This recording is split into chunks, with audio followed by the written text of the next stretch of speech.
আয়নগরের বাড়িতে কাছে না, এটা হচ্ছে ওয়াজের সে মেলা।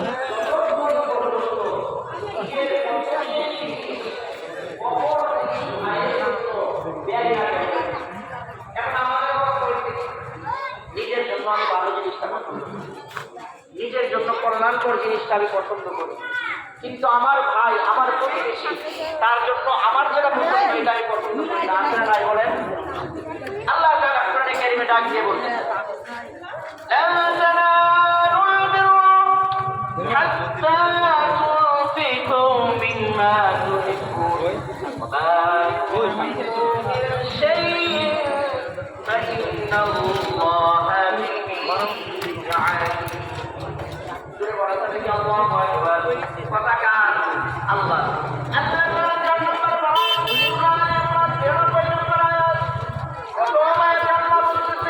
এলাকার গ্রাম বাংলা চিরচেনা পিঠা বানাচ্ছে, দেখছেন?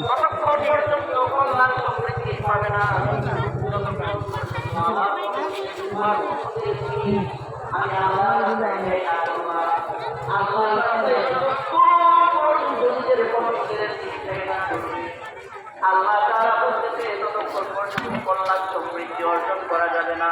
এই আয়াত যখন নাযিল হয়ে গেল, হযরত আবু তালহা রাদিয়াল্লাহু তাআলা আনহু আল্লাহর নবীর সাহাবী আল্লাহর পয়গম্বরের কাছে এসে বলতেছে, ওগো আল্লাহর নবী, আয়াত নাযিল হয়ে গেছে, নিজের পছন্দের জিনিস যদি আল্লাহর রাস্তায় সবথেকে বেশি পছন্দ যেই জিনিসটা, ওই জিনিসটা যদি আল্লাহর রাস্তায় ব্যয় না করে তাহলে নাকি আল্লাহ তাআলার কল্যাণ সমৃদ্ধি আমরা পাবো না। আল্লাহর পয়গম্বর বলে, হ্যাঁ কথা তো ঠিক আছে। এবার আবু তালহা রাদিয়াল্লাহু তাআলা আল্লাহর পয়গম্বরকে ডাক দিয়ে বলে, আল্লাহর পয়গম্বর, আমার সবথেকে পছন্দের মেলাটা বিশাল বড়। এই বাগানটা আল্লাহর রাস্তায় দান করে দিতে, এই বাগানটার নাম হচ্ছে বাইতুল্লাহ।